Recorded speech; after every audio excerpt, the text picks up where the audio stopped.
আয়োজন হল আৰু কেডিয়া মাৰ্কেটেৰ তৰফৰ পৰা এই যোৱা 13 তারিখ যে ঘটনা হয়েছিল কেডিয়া মার্কেট এসবি মোবাইল ওনারে যে মারপিট করেছিল আমার ভণ্টির লগত তার কারণে আমি তীব্রভাবে ঘরিয়ানা দিছো আৰু আমি আজি নিজৰ আগত আৰু ৰাইজৰ আগত আমি জানাব বিচাৰিছো মাৰ্কেটেৰ তৰফৰ পৰা আমিও এটা কেস দিছো যে এসবি মোবাইল ওনারটোক এরেস্ট করক কেলে কি ফার্স্ট টাইম যে কেস হয়েছিল আপনার 27 জুনত এটু আপনার সাধারণ এটা মারপিট কেস হয়েছিল পার্কিং হয়ে কিনি যত সোনু মোবাইল লগত হয়েছিল আর কেডিয়া মার্কেট কমিটি এটু কেসটু দিয়া নাছিলে তার কারণে আমি নেক্সট দিনত আমি দেখিছো অকল নিউজত মিকি মোবাইল আইছে কিন্তু মই আজি কব বিচাৰিছো যে মিকি মোবাইলত কোনো দুখ নাছিলে কোনো জেন নাছিলে আর মিকি তার উপস্থিত নাছিলে মই নাছিল কিন্তু নেক্সট দিনত আমি যে নিউজ পাইছো অকল মিকি মোবাইল নাম লাইছে তার কারণে আমি মিকি মোবাইল দুখ পাইছো কেলে হব পারে মই ইসলাম ধর্মর মোৰ ধৰ্ম ইসলাম হয় কিন্তু জাতি আমাৰ অসমীয়া আমি অসমত থাকো অসমৰ কালচাৰ মানুষ আজি আমাৰ আপনি ঘৰত যাও বা দোকানত আহক আমি অসমৰ কালচাৰ আমি মানু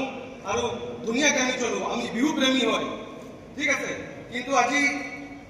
অলপ এটা সৰু এটা মারপিট কারণে আমার নাম বদনাম করেছে আজি এনে কয় গল যে আমার দোকানত কাস্টমার নহল আজি নিউজত কি ওলালে আমার ঘৰত দুটা ওয়েপন ওলালে কিন্তু যেতিয়া ওয়েপন পুলিশে যেতিয়া পালে তেতিয়া আমি লাইসেন্সও দেখালো যে আমি লাইসেন্স আমাক ডিসি সারে লাইসেন্স দিছে এইটো লাইসেন্সও সিজ করক কিন্তু তেওঁলোকে লাইসেন্স সিজ করা নাই আর নিউজত অকল ওলাইছে কি আমার ঘৰত তেনেকুৱা দুটা ওয়েপন ওলাইছে এইটো আমি দুখ পাইছো যে আজি আমি গোটেই সমাজৰ লগত মিলি থাকো এটা তিনচুকীয়া এনেকুৱা মানুহ নাই যোনে কব কি আমি বেয়া ব্যবহাৰ কৰিছো বা কিবা বেয়া মাত মাতিছো আমি প্রতিটো জাতি জনগোষ্ঠীর লগত সদায় লগ লাগি কিনি আছো সদায় লগ যেতিয়ালৈকে জীয়াই থাকিম লগ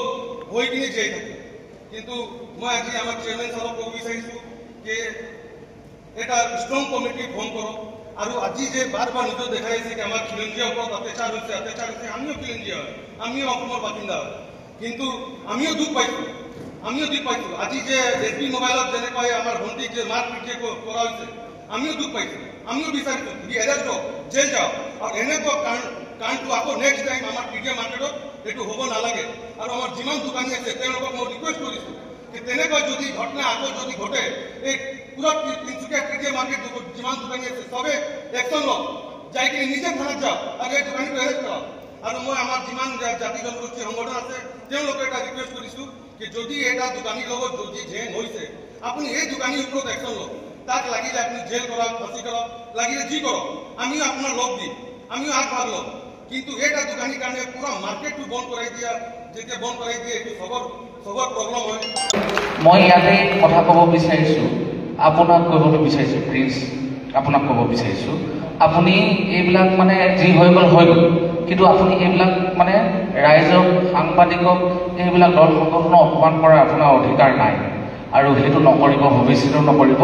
যেহেতু আপোনালোকৰ লগত সমিল মিলে আগুৱাই যাবৰ কাৰণে আমি সভাখন আহ্বান কৰিছিলোঁ আৰু সভাপতি ডাঙৰীয়াও তেনেকৈ আমাৰ কথা মতে সভাখন দিছে আৰু এইটো এটা সুস্থিৰ বাৰ্তা যাবৰ কাৰণে কিন্তু আপোনালোকৰ কিমানগৰাকী ইয়াত দোকানৰ স্বত্বাধিকাৰী এতিয়া আমি 45গৰাকীমান দেখিব পাইছোঁ কিন্তু দোকান আছে কিমান 186খন কিজানি ধন্যবাদ এতিয়া